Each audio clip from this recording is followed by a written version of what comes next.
G'day viewers, well guys, scored this remote control car slash drivable car for the little one.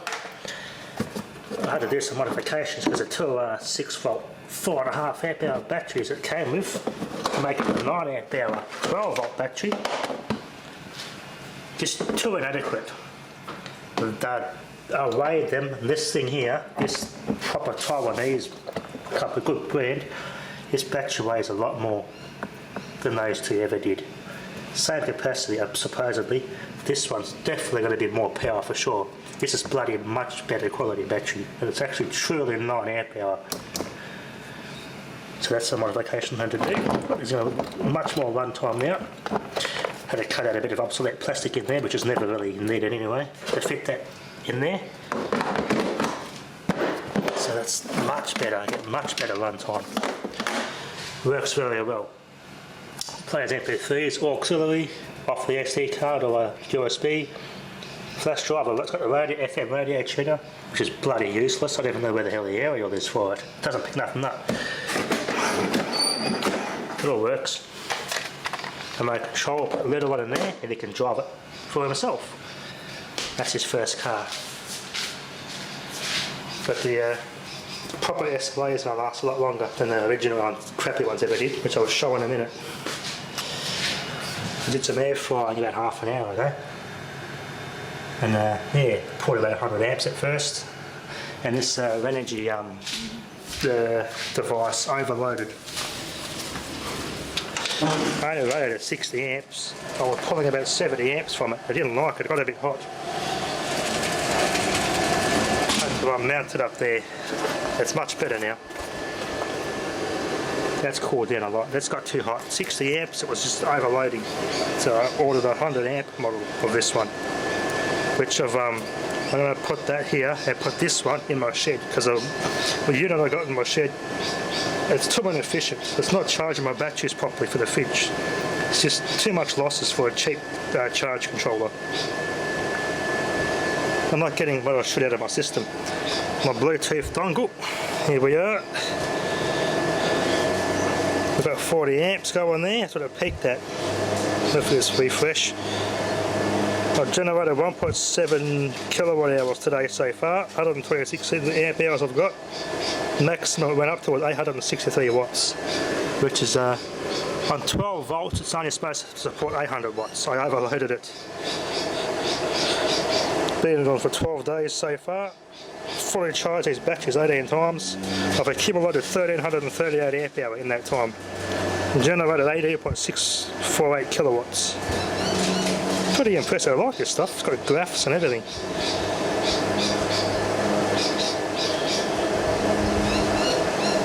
Very useful stuff. I quite like this. I haven't plugged the temperature thing in, which goes on the battery. I'm going to put it, set it on the heatsink and just tell me the temperature of the actual charge controller. Just well, that was for the battery. Yeah, there we go. She's got 40 amps, sort of topped out at. I'm going to try and get it. Yeah, so try and get it to reconnect here.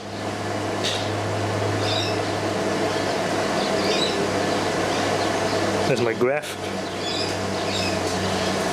It's not connected properly. Bloody Apple. Buggy phones, these Apple phones, I tell you. But very handy stuff. That's the, there's another app that comes with. This works for all Renogy products, by the way. All Renogy products support this other app. The first app I showed is specifically for these charge controllers. And this DC Home app is for all of the Renogy devices, the inverters, batteries, even the lithium LiFePO4 batteries. Now I should be able to connect to that. Easy as that.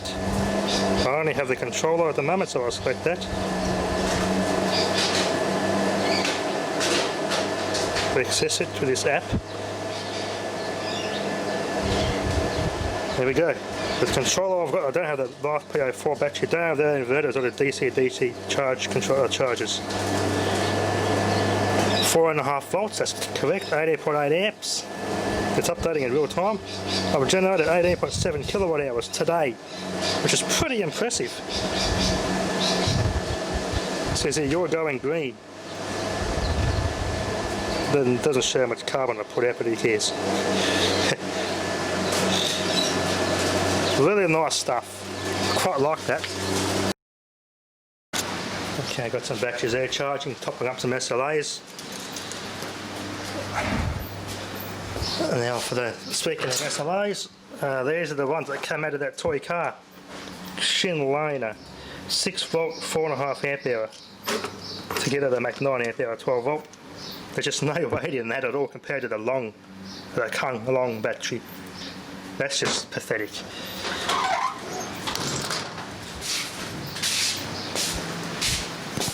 I've also ordered a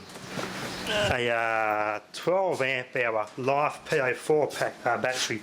It's basically one of these, looks exactly like one of these, but it's 12 amp hour Life PA4, designed for UPSs and everything. Just drop it in. It's a perfect drop-in replacement. I'm going to use that when it arrives in my main computer UPS. So one of these will have a 12 amp hour Life PA4 battery in it. It'll weigh a lot less and last a lot longer. So the good old SLA is getting a bit out of, they're falling out of, they're becoming obsolete, falling out of use. These old lead batteries, they were dying breed. If having a little Life PA4 UPS would be quite nice, because I could take the CSB battery out of this and in the other one. They're both 9 amp hour, extremely long service life models. I'm going to put them in the gate opener. The LAN Plus T-Power 7 amp hour batteries I've got in here. They don't seem to be, even though they're brand new, they don't seem to perform as well when I tested them. The CSB 9 amp hour batteries, they actually perform a hell of a lot better and last a hell of a lot longer. So they're both going to go in here, make it more reliable. I'll get more runtime out of that, because I don't really use my UPS as much anyway, except when my computer one. And there's T-Power ones that are in there. I'll probably keep those for the other alarm system. I've got a project for those in mind. I've also hooked up my warning light on the gate controller. That works quite nice now. Really well at night. They actually definitely said that the gates are now open. It's a very worthwhile addition. Anyway, another thing I saw, I've had a go at painting the fridge. Just did a little bit of a patch here, see how it's going to turn out. Painted this, but I've got a bit of a run, unfortunately. It does look a lot better though.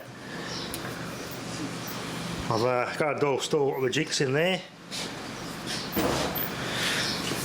I was going to just polish this thing up, maybe get some cut and polish up the cabinet. I'm just going to polish up the door. Maybe I won't paint it, but I'm only going to do a light coat as I've done here, just to stop the rust. We'll see how I go. I'm going to just give it all a good buff with cut and polish, get that nice and shiny, and see how it looks. I'm going to use some appliance white. This is not for automotive use. This is for white goods. It's not as well as it used to be though. This used to be a bit better before. This doesn't seem to look as good as it used to be. I used to buy this brand years ago and it was good. It's not quite as good now. I'm going to put more of it on to get the same result as I did before. I've got some runs there, but that's alright. Looks better than what it did. I painted the bottom of that too, got the rust off, fixed all that up.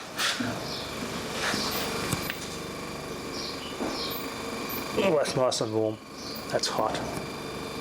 Still running normally, nothing unusual. There's just no rattling. How good's that? These rubber things I put in there are awesome. Nice and quiet now. There's no unnecessary pipe rub through either, which is good. I've taken care of what I've rubbed through and the vibrations everywhere. Even stuck a bit of garden hose up here for extra protection. Bit of cable management there. This has come up quite well. Improvements to my fridge there, although there is kind of a loud rattle now that I've fixed it. I'll just that's probably why the original bolts were removed in the first place, because the compressor was just sitting there. So I'll put some bolts in there, but now listen to it. That side's alright, but this side, I've got a rubber hose there, because I could not, the original spring was long gone, but I did find one of the original springs sits in there, just sitting inside there, and I've cleaned all this out and vacuumed it all and blew it all out. So when that moves, this pipe here moves. It doesn't rub though, which is a good thing. And nothing for it to rub against. It's got good relief for stress, so it's not so bad. Well, we'll sort of just bolt them down hard, just so they can press it solidly mounted. Then the whole fixture's going to be noisy. What I've done there, the spring there is okay. Just because I've got that rubber there, it's noisy. So I take that bolt out, and that's what a zip tie there to hold it. No, that might work. But I take this, you have to slide this whole cooling unit out about 4 or 5 inches to here, under those 4 bolts. There, and there. Under these 2, and this one, and this one. This whole thing slides out. Easy serviceability inside here. Then you loosen off the strain relief here for the power cord, and you can get an extra inch out of it to get to those bolts. Because where they are now, you just can't get. I couldn't get them in there; they were too long. So that's how I've managed to do that. There's absolutely no oil down there, which is good, because these tend to go out, these seals on these meter-miter compressors. They are seals for the terminal block. Terminals there tend to go bad and they leak. It's common for these. These are made before the metal, the glass insulator for the pins to go through into the shoulder compressor. Well, that technology was patented by GE. I think it was 1961 or somewhere around there.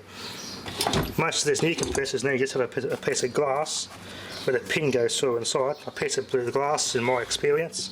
It's got the terminal block welded into the shell, and it's got your pins, and they're just like glass insulators that they just sealed in hermetically. Well, that wasn't the concept when these 2 compressors were being manufactured at the time, because it was before that. Anyway, it is better, but I didn't like having the compressor. Why I did that in the first place with bolts. If I ever move this thing around, this compressor's just got to drop out and rip the wires and the pipe work, and that's the end of the fridge. So I put those bolts there so it's secure, so if I move this thing around, it's not going to damage anything. As you can see when the compressor moves, the rubbers are in good nick. There's no rub through on the pipe, so I've checked all that. Anyway, this thing's coming on quite nicely. I've got no way to take these dints out to, unless I take the shell out of the internal cabinet. That's a big job. I'm not too worried about that. Anyway, that'll be enough for now. Thanks for watching.